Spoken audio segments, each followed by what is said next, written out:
ஆட்சி அதிகாரத்தில் பாஜகவுக்கு பங்கு இல்லை என எதிர்க்கட்சி தலைவர் இபிஎஸ் பேசியதாக செய்தியாளர்கள் எழுப்பிய கேள்விக்கு பாஜக மாநில தலைவர் நயினார் நாகேந்திரன் விளக்கம் அளித்துள்ளார். அவர் சொன்னது அந்த நோக்கம் அல்ல.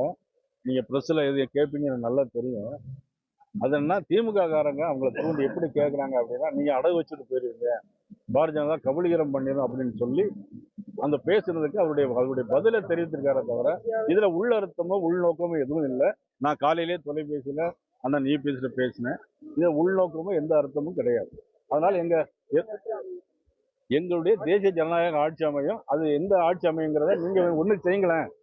நம்ம முதலமைச்சர்கிட்ட போய் நீ யாருமே நான் எத்தனை தடவை சொல்லிட்டே இருக்கிறேன், ஒருத்தரும் கேட்கவே மாட்டேங்கிற. என்ன எல்லாரும் எங்க பக்கமே திரும்பிடுறீங்கன்னா, யார் முதலமைச்சர் சொல்லி கேட்கீங்களா இல்ல நீங்களா கேட்கிறீங்களா? எங்களுக்கு சந்தேகம் வந்துருக்கு. என்னன்னா, கூட்டணி ஆட்சியா என்ன இதுல உங்களுக்கு வரப்போகுது?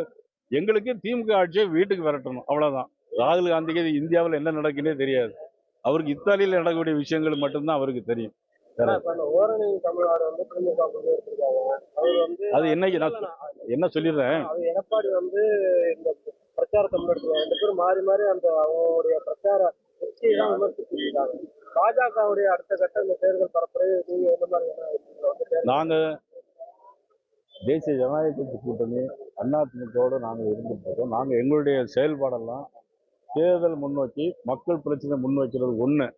ரெண்டாவது, எங்க பூத் லெவல்ல நாங்க வந்து இப்போ பூத்தை வலிமைப்படுத்துறதுக்காக எங்களுடைய பூத்தை நோக்கி எங்களுடைய பயணங்கள் இருந்து கொண்டிருக்கு. அதை பத்தி நீங்க அதை பத்தி கவலையே பட வேண்டாம். அது சந்தர்ப்பம் வரும்போது உங்களுக்கு கரெக்டான தெளிவான பதில நாங்க ஃப்ரெண்ட் ஆக்கிக்கோங்க. தந்தி டிவியின் சப்ஸ்கிரைபர்ஸ் அண்ட் ஃபாலோவர்ஸ் குடும்பத்துல நீங்களும் இணையுங்க.